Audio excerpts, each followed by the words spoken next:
నమస్కారం. ETV news కు స్వాగతం. ముఖ్యాంశాలు. అమరావతిలో మరో 16,666 ఎకరాల భూ సమీకరణకు కేబినెట్ ఆమోదం. 7 గ్రామాల్లో చేపట్టనున్న అధికారులు. 6 చోట్ల ఇప్పటికే రైతుల అంగీకారం. గోదావరి పుష్కరాల కంటే ముందే పోలవరం పూర్తి. ప్రాజెక్టు వద్ద ఐకానిక్ వంతెన నిర్మిస్తామన్న చంద్రబాబు. రెవెన్యూ వ్యవస్థ ప్రక్షాళనకు ఆదేశాలు. టీటీడీ కొనుగోళ్ల విభాగం జీఎం సుబ్రహ్మణ్యం నేరపూరిత కుట్ర. కల్తీ నెయ్యిపై నివేదికను దాచినట్లు సిట్ వెల్లడి. డైరీలతో కుమ్మక్కైనట్లు గుర్తింపు. తెలంగాణ రైజింగ్ సదస్సుకు విస్తృత ఏర్పాట్లు. 3,000 మంది ప్రముఖులకు సీఎం పేరిట ఆహ్వానం. మెస్సీని బ్రాండ్ అంబాసిడర్గా నియమించే యోచన. తెలంగాణలో చురుగ్గా పంచాయతీ ఎన్నికల ప్రక్రియ. తొలి విడత నామినేషన్లకు నేటితో తెర. రేపటి నుంచి 2వ విడతకు నామపత్రాల స్వీకరణ. కర్ణాటక రాజకీయాల్లో కీలక మలుపు. డీకే శివకుమార్ను అల్పాహారానికి పిలిచిన సిద్ధరామయ్య. అధిష్టానం సూచనతో చర్చలకు సిద్ధమైన సీఎం. 250 భారత విమానాలకు సోలార్ రేడియేషన్ ముప్పు. A320 సర్వీసుల్లో సాఫ్ట్వేర్ మార్పు చాలా అవసరమన్న ఎయిర్బస్. రాకపోకలపై ప్రభావం.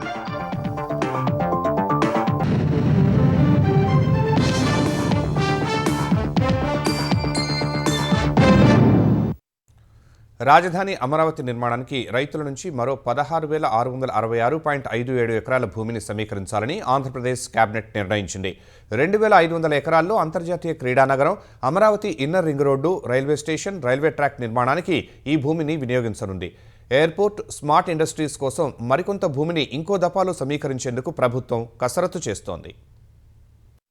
రాజధాని అమరావతి విస్తరణలో భాగంగా మలిదశ భూ సమీకరణకు ప్రభుత్వం చర్యలు తీసుకుంటోంది. 20,494 ఎకరాల భూమిని అందుబాటులోకి తీసుకొచ్చేందుకు చర్యలు చేపట్టింది. రైతుల నుంచి సమీకరించే 16,666.57 ఎకరాల భూములతో పాటు అదనంగా 7 గ్రామాల పరిధిలో 3,828 ఎకరాల ప్రభుత్వ భూమి కూడా ఉంది. తాజా భూ సమీకరణలో వైకుంఠపురంలో 3,361 ఎకరాలు, పెదమద్దూరులో 1,145, ఎండ్రాయిలో 2,166 ఎకరాలు, కర్లపూడిలో 2,944, వడ్డమానులో 1,937 ఎకరాలు, హరిశ్చంద్రపురంలో 2,428 ఎకరాలు, పెదపరిమిలో 6,513 ఎకరాలు సమీకరించనున్నారు. తద్వారా అసైన్డ్ ప్రభుత్వ భూమి కలిపి మొత్తం 20,494 ఎకరాల భూమి అందుబాటులోకి రానుంది. జరీబు భూములకు ఎకరానికి 1000 గజాల నివాస, 450 గజాల వాణిజ్య స్థలం, మెట్ట భూములకు ఎకరానికి 1000 గజాల నివాస, 250 గజాల వాణిజ్య స్థలం కేటాయిస్తుంది.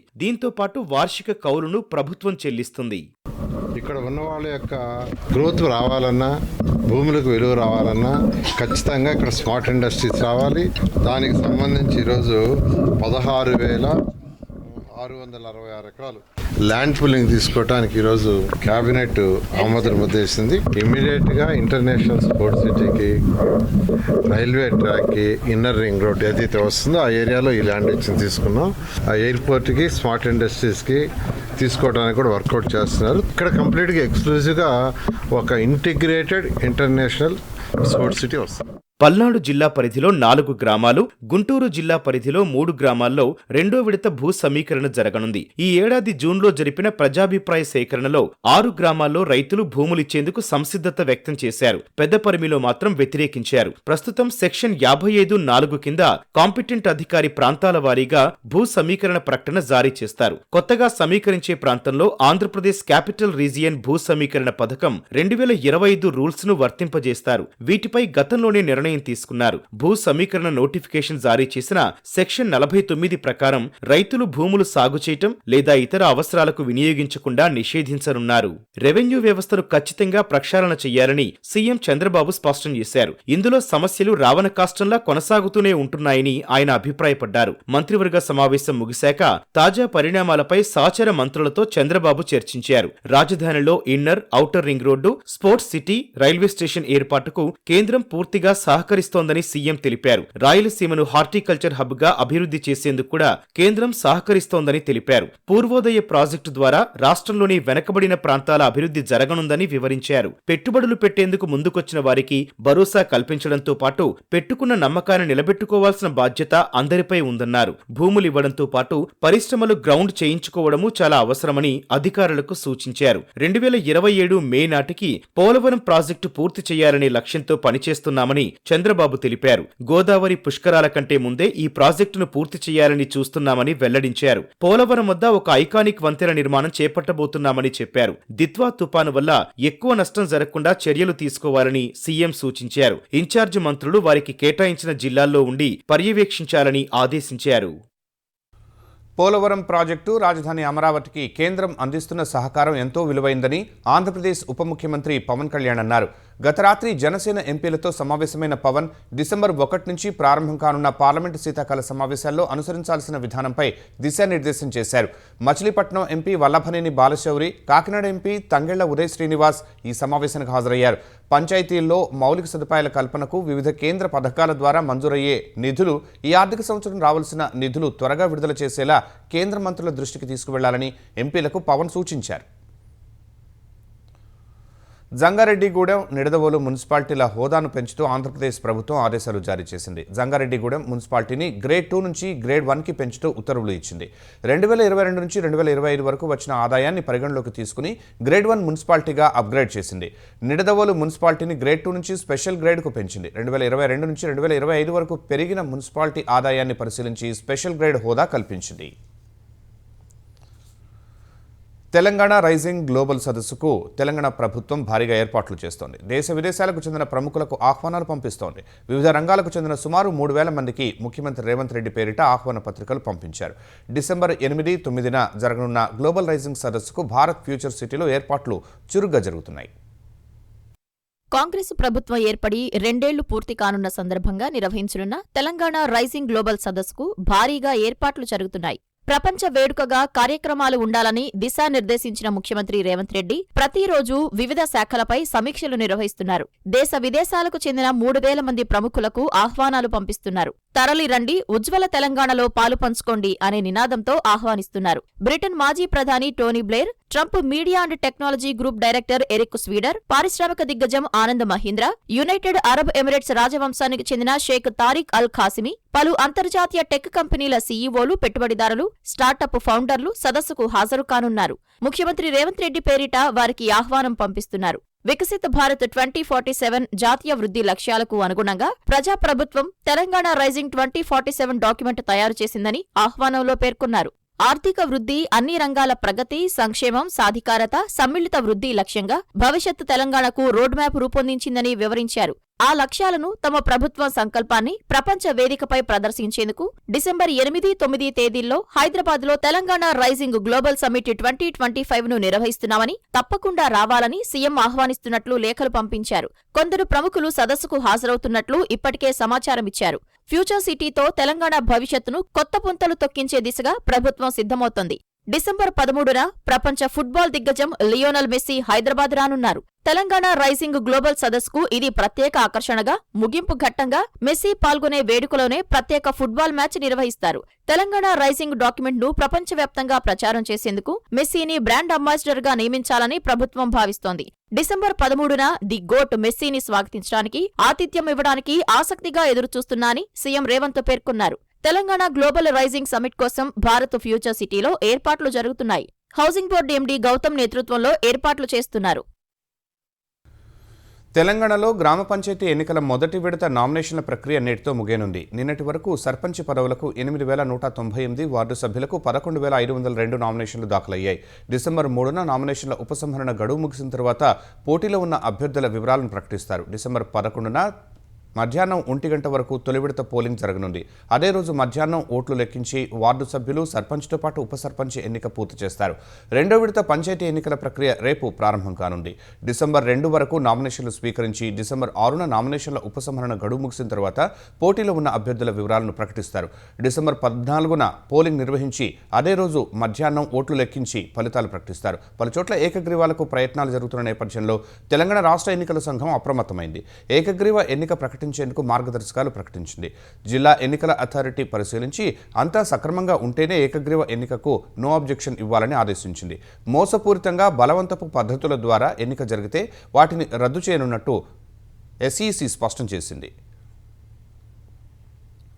గ్రామ పంచాయతీ ఎన్నికల్లో ఏకగ్రీవాలకు అధిక ప్రాధాన్యత ఇవ్వాలని ముఖ్యమంత్రి రేవంత్ రెడ్డి కాంగ్రెస్ పార్టీ శ్రేణులకు సూచించారు. శుక్రవారం ముఖ్యమంత్రి నివాసంలో ఇద్దరు మంత్రులతో పంచాయతీ ఎన్నికలపై సీఎం చర్చించినట్లు తెలుస్తోంది. ఉమ్మడి జిల్లాల ఇన్ఛార్జి మంత్రుల పర్యవేక్షణలో అధికంగా ఏకగ్రీవమయ్యేలా చూడాలని టీపీసీసీ అధ్యక్షుడు మహేష్ కుమార్ గౌడ్కు రేవంత్ రెడ్డి సూచించినట్లు తెలుస్తోంది. ఇటీవల జూబ్లీహిల్స్ ఉప ఎన్నికల్లో వ్యవహరించినట్లుగా మంత్రులు, నాయకులు కష్టపడాలని దిశానిర్దేశం చేశారు. ఎన్నిక ఏకగ్రీవమైతే 2,000 కంటే తక్కువ జనాభా కలిగిన పంచాయతీలకు 5 లక్షలు, 2 నుంచి 5,000 వరకు జనాభా ఉన్న పంచాయతీలకు 10 లక్షలు, జనాభా 5,000 నుంచి 10,000 మధ్య ఉన్న పంచాయతీలకు 15 లక్షలు ప్రోత్సాహకం అందుతుందని గుర్తు చేశారు. ఎక్కడా బలవంతం కాకుండా ఏకగ్రీవాలు జరిగితే వచ్చే ప్రోత్సాహకాలు వివరిస్తూ సంఖ్యను పెంచేందుకు పార్టీ శ్రేణులు కృషి చేయాలని రేవంత్ రెడ్డి సూచించారని తెలిసింది. తెలంగాణలో పంచాయతీ ఎన్నికలు జరుగుతున్న వేళ పలుచోట్ల సర్పంచ్ పదవుల అమ్మకాలు జోరుగా సాగుతున్నాయి. పెద్దల సమక్షంలో సర్పంచ్ పదవులకు బహిరంగ వేలం నిర్వహించుకుని ఏకగ్రీవం చేసుకుంటున్నారు. జోగులాంబ గద్వాల జిల్లా గట్టు మండలం మిట్టదొడ్డి గ్రామంలో గ్రామ అభివృద్ధి కోసం గ్రామస్తులు వేలంపాట పెట్టారు. ఓ వ్యక్తి సర్పంచ్ పదవిని 90 లక్షల రూపాయలకు సొంతం చేసుకున్నాడు. గద్వాల మండలంలోని కొండపల్లి గ్రామంలో 60 లక్షల రూపాయలకు పదవి ఏకగ్రీవమైంది. సర్పంచ్ ఎన్నికల సందర్భంగా గద్వాల నియోజకవర్గంలోని దాదాపు 14 గ్రామాలు ఏకగ్రీవమైనట్లు తెలుస్తోంది. మహబూబాబాద్ జిల్లా ముడుపుగల్ గ్రామంలోనూ సర్పంచ్ పదవికి లాటరీ తీసి విజేతను నిర్ణయించారు. ఏకగ్రీవాలపై స్థానికులు హర్షం వ్యక్తం చేస్తున్నారు. జరగటం వల్ల సేమ్ ఇద్దరికి అంటే 76 అనేది ఓటింగ్ వచ్చింది. సేమ్ వచ్చటం వల్ల దాన్ని ఏం చేసినామంటే టాస్ వేయడం జరిగితే దాంట్లో కొత్త ఏమంతు అనేది విన్ అయింది. కావున గ్రామ పెద్దలు కూడా దాన్ని ఆమోదించి క్యాండిడేట్ను పెట్టడం జరిగింది. దేవులం కొరకు పోయి అందరం పెద్ద మనుషులు మొత్తం ఊరు పెద్ద మనుషులం కలిసి అంతా మాట్లాడుకున్నాము. ఏకగ్రం కానీ 45 లక్షలకి మాట్లాడినాము. ఇప్పుడు 15 లక్షలు ముట్టినవి. ఇంకా 3 తారీఖు నాడు 30 లక్షలు ఇస్తాడు. గోదావరి, కావేరీ అనుసంధానం నుంచి తమకు 74 టీఎంసీలు ఇవ్వాలన్న తెలంగాణ ప్రతిపాదనపై ఆలోచిస్తామని, మొదటి దశలో 50 టీఎంసీలు ఇవ్వగలమని జాతీయ జలాభివృద్ధి సంస్థ ఎన్డబ్ల్యూడీఏ తెలిపింది. ఆగస్టులో హైదరాబాద్ వేదికగా జరిగిన సంప్రదింపుల సమావేశ అంశాలను ఎన్డబ్ల్యూడీఏ విడుదల చేసింది. తొలి దశలో ఛత్తీస్గఢ్ వినియోగించుకోని 148 టీఎంసీలను గోదావరి నుంచి కావేరీకి మళ్లిస్తున్నట్లు తెలిపింది. రెండో దశలో మహానది నుంచి నీటిని తీసుకొస్తామని వివరించింది. మొదటి దశలో తెలంగాణకు 50 టీఎంసీల నీరు, రెండో దశలో కోరినంత నీరు ఇస్తామని తెలిపింది. తెలంగాణ చెబుతున్నట్లు ఛత్తీస్గఢ్ నుంచి అనుమతి తీసుకున్న తర్వాతే నీటిని మళ్లిస్తామని ఎన్డబ్ల్యూడీఏ తెలిపింది. సాంకేతిక సలహా మండలి అనుమతి పొందిన ప్రాజెక్టులకు గోదావరి, కావేరీ లింకులో ప్రాధాన్యం ఇస్తామని పేర్కొంది. ఈ లింకు ద్వారా 200 టీఎంసీల గోదావరి జలాలను సాగునీటి అవసరాలకు ఇతర ప్రాంతాలకు తరలించుకుంటామని తెలంగాణ చెబుతోందని, ఆ మేరకు స్వేచ్ఛ ఉంటుందని తెలిపింది. గోదావరిలో తెలంగాణకు కేటాయించిన నీళ్లలో ఒక్క చుక్కను ఈ లింకులో వాడుకోబోమని ఎన్డబ్ల్యూడీఏ స్పష్టం చేసింది. తెలంగాణ కోరినట్లు కృష్ణా పరివాహక ప్రాంతంలో 2 జలాశయాల నిర్మాణం, ఇతర అంశాలపై తరువాత అధ్యయనం చేస్తామని వివరించింది. అన్ని సభ్య రాష్ట్రాలకు కాస్త అటు ఇటుగా నీటి కేటాయింపులు చేస్తామని, అందరి ప్రయోజనాల దృష్ట్యా సర్దుకుపోవాలని సూచించింది. ప్రాణహిత చేవెళ్ల సుజల స్రవంతి ప్రాజెక్టు పునరుద్ధరణలో భాగంగా నిర్మించి తలపెట్టిన తుమ్మిడిహట్టి ఆనకట్ట డీపీఆర్ తయారీకి ఒకే సంస్థ ముందుకొచ్చినట్లు తెలిసింది. ఆనకట్ట నిర్మాణం కోసం సమగ్ర ప్రాజెక్టు నివేదిక తయారు చేసేందుకు 9,94,00,000 అంచనా వ్యయంతో నీటిపారుదల శాఖ టెండర్ జారీ చేసింది. ఆ గడువు ఈ నెల 26తో ముగిసింది. సాంకేతిక బిడ్లను పరిశీలిస్తే ఒకే ఒక సంస్థ బిడ్ దాఖలు చేసినట్లు సమాచారం. సదరు సంస్థకు ఉన్న అర్హతలను ఇంజనీర్లు పరిశీలిస్తున్నారు. ఆ తర్వాత ఆర్థిక బిడ్లను తెరవాల్సి ఉంటుంది. అయితే పంచాయతీ ఎన్నికల ప్రవర్తన నియమావళి అమల్లో ఉన్నందున ఈ విషయంలో ప్రభుత్వం నుంచి స్పష్టత తీసుకుని ముందుకు వెళ్లాలని భావిస్తున్నారు. కల్తీ నెయ్యి గురించి నివేదిక వచ్చినా ఉద్దేశపూర్వకంగా దాచి టీటీడీ కొనుగోళ్ల విభాగం జీఎం సుబ్రహ్మణ్యం నేరపూరిత కుట్రకు పాల్పడినట్లు సిట్ తేల్చింది.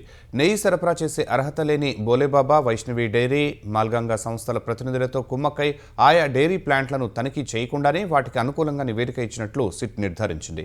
సాంకేతిక కమిటీ సభ్యుడిగా ఉన్న సుబ్రహ్మణ్యం ఇచ్చిన తప్పుడు నివేదికలతో టెండర్లను దక్కించుకున్న సంస్థలు కల్తీ నెయ్యి సరఫరా చేశాయని సిట్ తెలిపింది. Bholebaba dairy director Pomil Jain, commission agent PP Srinivasan ద్వారా 16,700 రూపాయల విలువైన వెండి ప్లేటు, 50,000 విలువైన శాంసంగ్ ఫోన్, నగదును సుబ్రహ్మణ్యం లంచంగా తీసుకున్నట్లు రిమాండ్ రిపోర్టులో సిట్ వెల్లడించింది. శ్రీవారి సేవ చేయమంటే స్వామి సొమ్మే దోచుకున్న వ్యక్తులు వైవి సుబ్బారెడ్డి, భూమన కరుణాకర్ రెడ్డి అని తెలుగుదేశం పార్టీ పొలిట్ బ్యూరో సభ్యుడు వర్లరామయ్య అన్నారు. నిజం చెప్పమని సీబీఐ ఒత్తిడి చేస్తే లై డిటెక్టర్ టెస్టుకు సిద్ధమని వైవి సుబ్బారెడ్డి చెప్పడంలో ఆంతర్యం ఏంటని వర్ల ప్రశ్నించారు. దేశంలో ఎక్కడైనా 320 రూపాయలకే కిలో నెయ్యి దొరుకుతుందా అని ప్రశ్నించారు. కమిషన్లు తమరు కొట్టేసి తప్పులన్నీ అధికారుల మెడకు చుడతారా అని వైవి సుబ్బారెడ్డిపై వర్లరామయ్య మండిపడ్డారు. ఒకరు వైవి సుబ్బారెడ్డి గారు, రెండో వారు భూమన కరుణాకర్ రెడ్డి గారు. వారంటారు నిన్న నేనేం తప్పు చేయలేదు, కావాలంటే లై డిటెక్టర్ టెస్ట్ పెట్టి, ఇదొక అలవాటు అయిపోయింది వైసీపీ వాళ్ళందరికీ. లై డిటెక్టర్లో ఏమొస్తుందండి? వైవి సుబ్బారెడ్డి గారు 68 లక్షల కేజీల కల్తీ నెయ్యి టీటీడీకి సరఫరా చేసినట్లుగా సిట్ విచారణలో బయటపడింది. ఈ కల్తీ నెయ్యి సరఫరా చేయటం కోసం మీరు టెండర్ నిబంధనలు సడలించి ఈ దొంగ కంపెనీల నుంచి ఎందుకు నెయ్యి తీసుకున్నారు? కమిషన్లు బుక్కింద మీరు తప్పు అధికారుల మీదకు నెట్టి తప్పించుకోవాలని చూస్తారా? ఎన్టీఆర్ భరోసా పింఛను పథకం కింద నవంబర్లో 63,25,999 మంది లబ్ధిదారులకు 2,738.71 కోట్లు విడుదల చేసినట్లు ఆంధ్రప్రదేశ్ గ్రామీణ పేదరిక నిర్మూలన శాఖ మంత్రి కొండపల్లి శ్రీనివాస్ తెలిపారు. ఈ నెలలో నూతనంగా 8,190 పింఛన్లు మంజూరు చేశామన్నారు. ఇందుకోసం అదనంగా 3.28 కోట్లు ఖర్చు చేశామని తెలిపారు. ఈ ఆర్థిక సంవత్సరం ఇప్పటి వరకు 21,280 కోట్లు పెన్షన్ల కింద లబ్ధిదారులకు అందించామన్నారు. డిసెంబర్ 1న ముఖ్యమంత్రి చంద్రబాబు ఏలూరు జిల్లా ఉంగుటూరు మండలం గోపాలపురంలో సామాజిక పెన్షన్లు పంపిణీ చేస్తారని మంత్రి కొండపల్లి శ్రీనివాస్ వెల్లడించారు. 2027లో వచ్చే గోదావరి పుష్కరాలు ఘనంగా నిర్వహించేందుకు అవసరమైన అన్ని చర్యలు చేపట్టాలని ఏపీ దేవాదాయ శాఖ మంత్రి ఆనం రామనారాయణ రెడ్డి అధికారులను ఆదేశించారు. సచివాలయంలో దేవాదాయ శాఖ అధికారులతో మంత్రి సమీక్షించారు. పుష్కరాలకు 5 కోట్ల మందికి పైగా భక్తులు వస్తారన్న ఆనం వారికి ఎలాంటి ఇబ్బందులు కలగకుండా ముందుగానే సమగ్ర ప్రణాళిక సిద్ధం చేయాలని ఆదేశాలు జారీ చేశారు.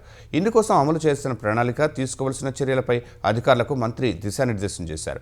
గోదావరి పుష్కరాలు 2027 అధికారిక లోగో డిజైన్ చేయాలని ఆదేశించారు. ఇతర శాఖలతో సమన్వయం, ప్రోటోకాల్, విస్తృత పబ్లిసిటీ, అవగాహన కార్యక్రమాల ఏర్పాటుకు చర్యలు తీసుకోవాలని అధికారులకు సూచించారు. పుష్కర ఘాట్ల ఏర్పాట్లు, శానిటేషన్ చర్యలు, మహిళలకు సౌకర్యాల ఏర్పాటు, రద్దీ నియంత్రణ వంటి చర్యలపై కార్యాచరణ సిద్ధం చేయాలని దిశానిర్దేశం చేశారు. అత్యవసర సేవలు సహా తాగునీరు, విద్యుత్తు వంటి కనీస సదుపాయాలను బలోపేతం చేయాలని అధికారులకు ఆనం సూచించారు.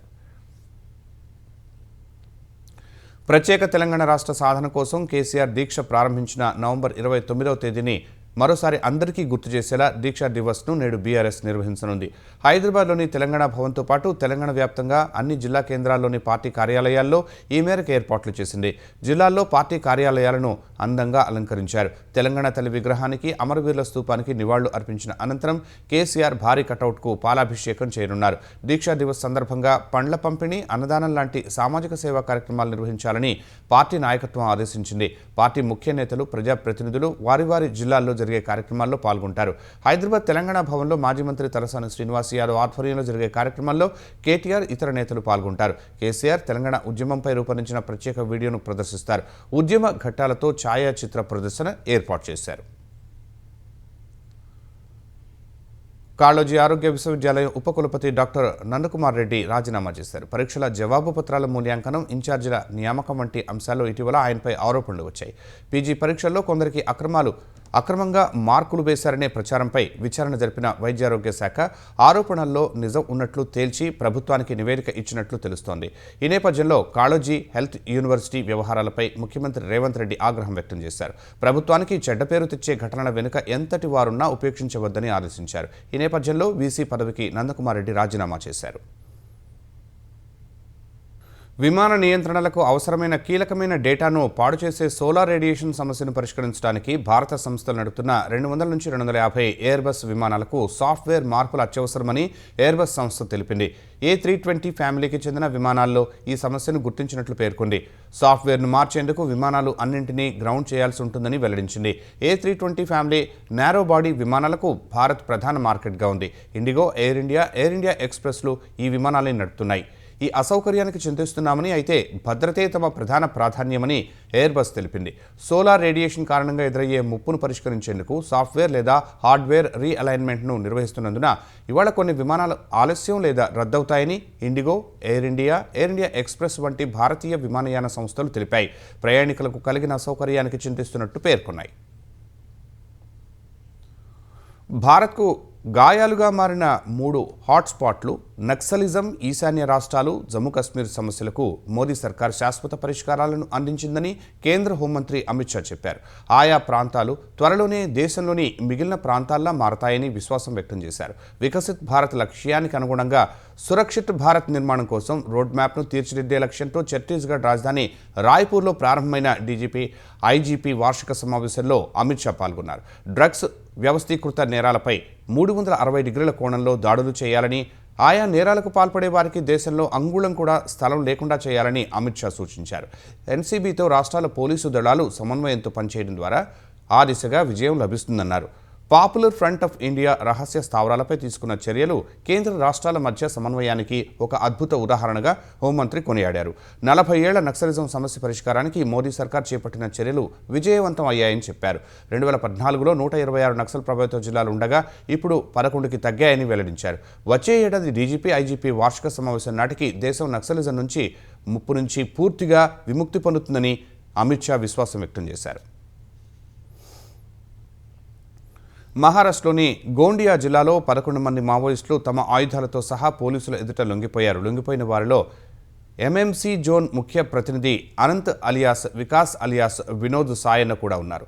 తెలంగాణలోని కరీంనగర్ జిల్లాకు చెందిన వినోద్ సాయన్న AK-47 రైఫిల్ను పోలీసులకు అప్పగించారు. ఆయనపై మహారాష్ట్రలో 25 లక్షల రివార్డు ఉండగా 5 రాష్ట్రాల్లో కలిపి ₹1 కోటి రివార్డు ఉంది. Vistar platoon 3 commander Surendra alias Madvi Seema కూడా లొంగిపోయిన వారిలో ఉన్నారు. సీమపై 60 లక్షల రివార్డు ఉంది. లొంగిపోయిన వారిలో 5 మహిళా మావోయిస్టులు కూడా ఉన్నారు. వీరందరిపై 3 రాష్ట్రాల్లో 2 కోట్ల రివార్డు ఉండగా మహారాష్ట్రలో అందరిపై కలిపి 89 లక్షల బౌంటీ ఉన్నట్టు పోలీసులు తెలిపారు. వీరంతా మహారాష్ట్ర, మధ్యప్రదేశ్, ఛత్తీస్గఢ్ ఎంఎంసీ జోన్లో అత్యంత చురుగ్గా ఉన్న నిషేధిత మావోయిస్టు పార్టీకి చెందిన దరేకాసా దళం వారని వివరించారు. ఇప్పటికే పలువురు దరేకాసా దళ సభ్యులు లొంగిపోగా మరికొందరు జనజీవన స్రవంతిలో కలిసిపోయేందుకు సిద్ధంగా ఉన్నారని మహారాష్ట్ర పోలీసులు వెల్లడించారు. కర్ణాటకలో సీఎం మార్పు అంశంపై తీవ్ర చర్చ జరుగుతున్న వేళ కీలక పరిణామం చోటు చేసుకుంది. సీఎం సిద్ధరామయ్య ఉప ముఖ్యమంత్రి డీకే శివకుమార్ను ఇవాళ అల్పాహార విందుకు ఆహ్వానించారు. కర్ణాటకలో కొన్ని రోజులుగా కొనసాగుతున్న పంచాయతీకి ముగింపు పలికేందుకు పార్టీ అధిష్టానం రంగంలోకి దిగింది. వివాదాన్ని పరిష్కరించుకోవాలని ఇద్దరు నేతలకు శుక్రవారం రాత్రి సూచించింది. హైకమాండ్ ఆదేశాలతో సిద్ధరామయ్య తన డిప్యూటీ శివకుమార్ను విందుకు భేటీకి పిలిచారు. కేంద్ర నాయకత్వం తనతో పాటు డీకేకు ఫోన్ చేసినట్లు ఆయన చెప్పారు. ఇద్దరు కలిసి మాట్లాడుకోవాలని సూచించినట్లు సిద్ధరామయ్య పేర్కొన్నారు. అందుకే అల్పాహార విందుకు డీకేను ఆహ్వానించినట్లు తెలిపారు. ఆయన వస్తే కలిసి మాట్లాడుకుంటామని కర్ణాటక సీఎం చెప్పారు. అయితే తన వైఖరిలో మార్పు లేదని హైకమాండ్ నిర్ణయమే శిరోధార్యం అన్నారు. అధిష్టానం పిలిస్తే ఢిల్లీకి వెళ్లనున్నట్లు సిద్ధరామయ్య తెలిపారు.